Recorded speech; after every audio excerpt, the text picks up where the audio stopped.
एक survey report के मुताबिक ऐसा माना जा रहा है कि आने वाले कुछ ही समय में भारत चाइना को पीछे छोड़ते हुए आबादी में नंबर 1 हो जाएगा।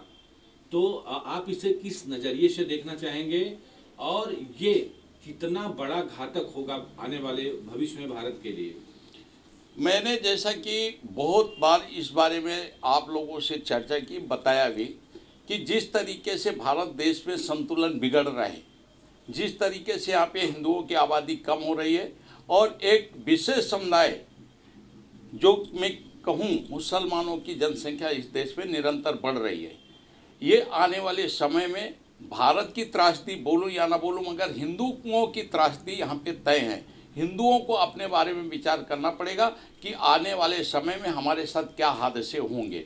और इसके ताज़ा उदाहरण है, जब जब जिस जिस देश में हिंदुओं की आबादी कम हुई है उस देश में हिंदुओं का पलायन हुआ है, हिंदुओं के साथ दुर्व्यवहार हुआ है, हिंदुओं के साथ घटनाएं घटी गई हैं, हिंदुओं के साथ चाहे वो मारपीट करके भगाया गया है। ये एक नया सर्वे नहीं है।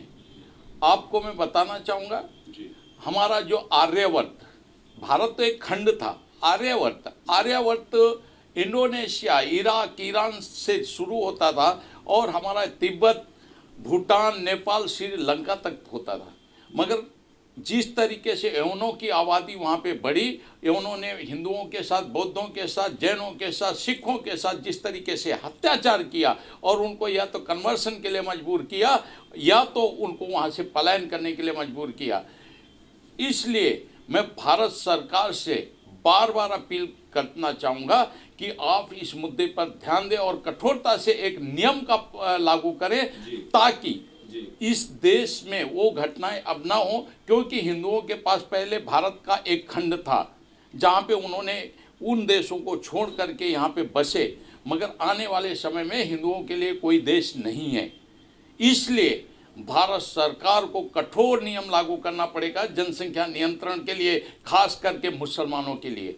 जिस तरीके से इस देश में मुसलमानों की जनसंख्या निरंतर बढ़ रही है, हिंदू तो हम दो हमारे दो का पालन करते करते आज निम्न जनसंख्या में आ गया है, मगर जिस तरीके से पिछले 20 से 25 वर्षों पे मुसलमानों की देश में जनसंख्या बढ़ी है, वो देश के हिंदुओं के लिए और भारत के लिए भी घातक है। इसलिए देश में अगर कठोर नियम नहीं लागू हुआ तो आने वाले समय में मैं बार बार कहूँगा कि ये सबसे घातक चीज़ हिंदुओं के लिए साबित होगी, भारत के लिए हो या ना हो। इसलिए अब समय आ गया है कि सारे देश के हिंदुओं को जाति मत से अलग होकर के एक साथ में देश में एक कठोर कानून के लिए सरकार को बाध्य करना होगा। क्योंकि अगर सरकार कठोर कानून नहीं लागू करेगी तो आने वाले समय में हिंदुओं की बहुत बड़ी दुर्दशा होगी। यह मुद्दा पिछले 2 साल से देखा जा रहा है, 3 साल से देखा जा रहा है, लगातार आप उठा रहे हैं। आप अपने इंटरव्यू में लगातार ये मुद्दा उठाते हैं कि भाई आबादी पे विशेष ध्यान देना चाहिए, लेकिन आपकी आवाज़ चाहे सरकार तक न पहुंचती हो, चाहे सुन के अनदेखा की जा रही हो, तो आखिर कैसे यह नियम या लागू करे सरकार? क्या करना चाहिए?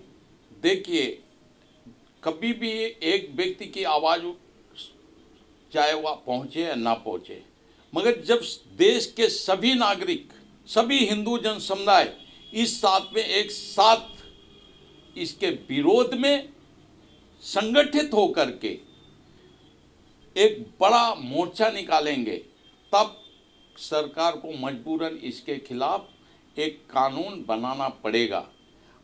मैं अकेला कितना भी चिल्लाऊं, सरकार के कान में आवाज़ जाती भी है तो सोचती है सरकार के एक आदमी के बोलने से हम क्या करें। इसलिए देश के हर हिंदू नागरिक का अब कर्तव्य हो रहा है कि वो सब मिलकर के एक आवाज़ उठाएं और ऐसे कानून का निर्माण सरकार से कराएं जिसमें अगर 2 बच्चे से ज़्यादा अगर पैदा होते हैं तो उनको इस देश में न जमीन खरीदने का अधिकार हो, ना उनको वोट देने का अधिकार हो। जब इस तरीके से कानून सरकार बनाएगी तभी आने वाले समय में हम सुरक्षित रह पाएंगे। वरना जिस तरीके से कश्मीर में कश्मीरियों के साथ व्यवहार करके वहाँ से भगाया गया, उसी तरीके से आने वाले समय में भारत के हर कोने से हिंदू भगाया जाएगा या कन्वर्सन होगा। ये मैं आज डंके की चोट से आपके सामने बोल रहा हूँ।